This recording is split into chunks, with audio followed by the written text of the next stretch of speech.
Hello, Bashar. And to you, good day. Yeah, this is my first time here. Oh, well, it's my first time talking with you. What a coincidence. How do you suppose Indeed. that happened? It's a beautiful coincidence. Yes, it is. It's a perfect synchronicity because there is no such thing as an accident. Absolutely. I agree with you 100%. Oh, thank you. Um, I agree with you agreeing with me 100%.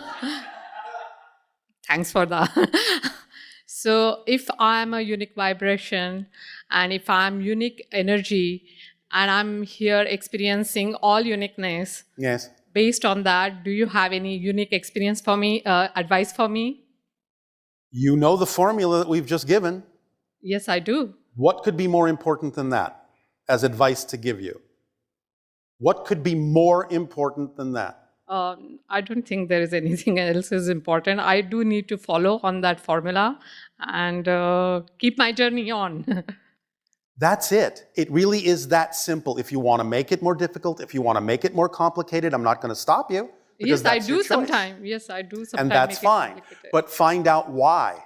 And then you'll be using that situation in the way that actually benefits you. Find out why. Yes? That's the question. I'm feeling a certain way. Why? Because you understand that feelings can't exist in a vacuum.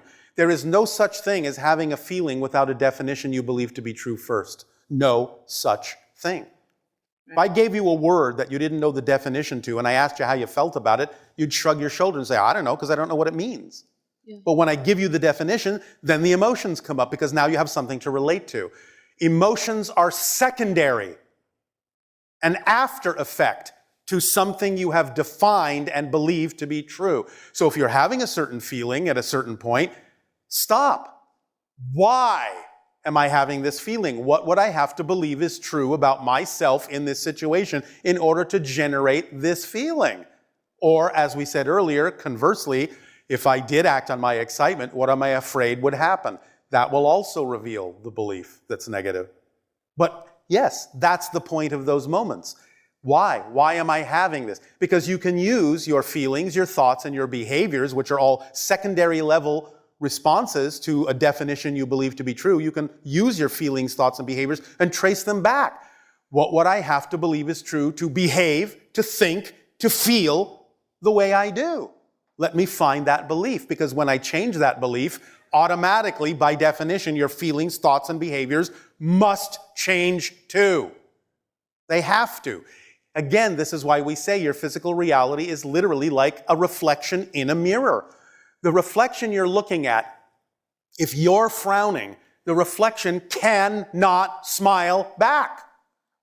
So if you see a frown in the reflection, you go, well, why? How is that possible? Oh, I must be frowning. The mirror doesn't have a mind of its own. So you decide, well, regardless of the fact that I'm looking at a frown in the mirror right now, I'm going to choose to smile anyway because my state of being is not conditional on what I see out there, because what's out there is just a reflection of what's in here. So if I just choose to be what I prefer to be in here, the mirror has no choice but to reflect it back. Now, sometimes you might test yourself. You might make a time delay and not necessarily immediately see the reflection. And why do you do that? To prove to yourself that you actually have or haven't changed. Because if you say, oh yes, all right, I'm going to change. Oh, I don't see the reflection. Oh, what's wrong? If you say it that way, you haven't changed because you're still making your state conditional on what you're seeing outside, which means the outside reflection is reflecting the truth back. You're still the same as you were. If you say, I am going to change because I don't care what's going on out there, because I know it doesn't matter what happens, it only matters what I do with what happens, then I'm going to choose to be this happy person, this joyful person, regardless of what I might be able to neutrally observe out there. And that is what will allow you, regardless of whether the outside looks any different or not, that's what will allow you to experience a beneficial effect. Because you can get a beneficial effect even from something that looks negative to someone else. It's up to you to determine what you experience in your own reality. It doesn't matter what that thing looks like. You can extract a beneficial effect from the same thing someone else is extracting a negative effect from, because everything is fundamentally neutral. You're the one that puts the energy in that you get back. Is this making some sense? Yes, absolutely. Is this helping? Yes, it is helping. All right. And thanks for your services. I'm happy to be here and nice to meet you. And you as well. Again, it is our pleasure and our passion to interact with all of you. Thank you. Thank you.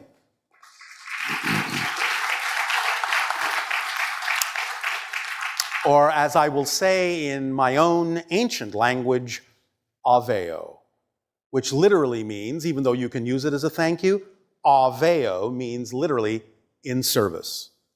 You have done me a service, so I am in service to you. Aveo, in service. Hello, Bashar. I know How are you. Good day. Thank you. How are you? Perfect, and you?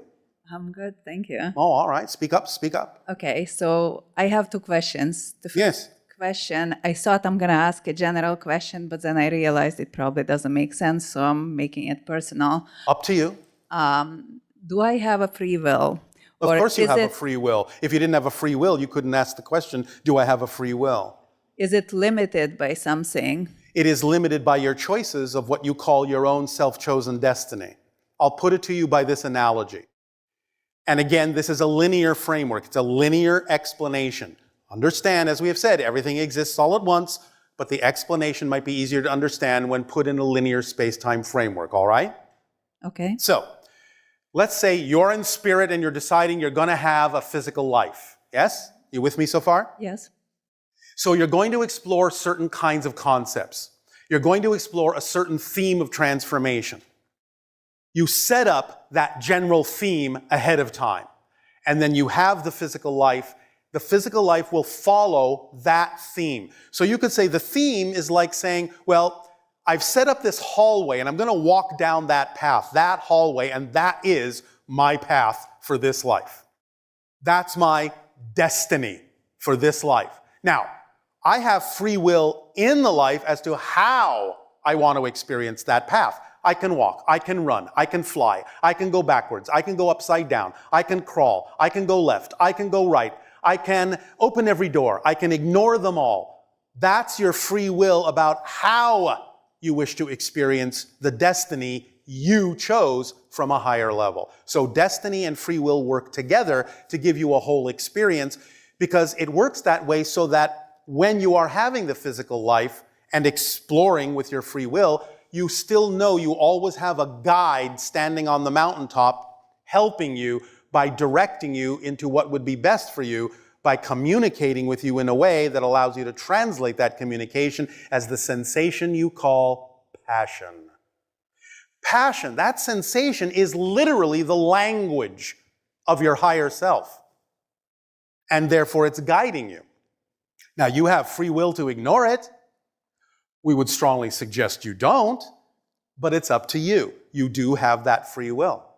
And again, if you didn't, you would never be able to ask the question, do I have free will? Because that would be a pointless question for something that has no free will. Therefore, it would never even occur to you to ask it. So, being able to ask, do I have free will, is the proof you have free will, within the parameters you yourself set up from your higher mind. Does that answer your question? In a way, it answers my question, but my leading from this question would be, okay, that's in the parameters of my physical life. What about beyond my physical life? Well, beyond your physical life, the parameters aren't quite the same. They're more expanded. So you have different things that you can choose to experience that are simply not relevant for the physical reality. Okay, So what you're choosing will always be relevant for the reality you're experiencing, because what would be the point of it being irrelevant? But when you go to different levels, there are different choices because you're expanding. Yes? so my free will depend on the level of my being. What you can do with your free will depends on the level you're at. Yes. Okay. Does that help? Yes, All right. it does. Okay, my second question would be, why do we have fear? Why do we experience fear? Is it to protect us or is it to limit us? It can be to protect you, and it can act as a limitation, but it can act as a limitation to also help you transform things. In other words, you can look at fear as a messenger, getting your attention. Hey, there's something in you that is out of alignment. There's a belief you're holding on to that doesn't work for you. I'm bringing it to your attention through the expression you call fear, because fear is just your own energy being filtered through a negative belief. Remember the negative light bulb? It's just your energy. So you're just feeling your energy being out of alignment. That's what fear is. Oh, something's out of alignment here. That's what fear is. If you pay attention to it right away, then you can say, oh, all right, well, thank you for bringing my attention to something. I'll pay attention to it and let it go if it doesn't serve me. So then fear goes on its way because it's served its purpose. Ignoring it, wishing it would go away without exploring why it's there, is what makes it get louder and louder and louder and louder until you're finally terrified and have to look at it. Otherwise, you'll just die if you don't. So it can serve you that way. Now, of course, there are different expressions and different kinds of fear because you want to remain for a certain period of time in physical reality. So, of course, there will be the idea of survival instinct, which can contain an expression of the idea of fear that is the expression that protects your physical survival, but that's not the same thing that we're talking about here. There are different kinds and ways in which fear can be used to your advantage or your disadvantage. Yes? Does that help? So basically, we don't have to experience extreme fear. A certain level of fear is okay when it pertains to our survival, but not Yes. beyond that. And in time, when you get used to that, it may not even feel like fear anymore at all. It'll just be kind of a, ooh, something doesn't quite fit. And then you'll be willing to immediately explore what that is, and it'll never have to actually escalate to the level that you recognize as fear because you're willing to pay attention. Okay. Simple, yeah? Yes, very simple. Does that help? It's very helpful. Thank you very much. You're very welcome.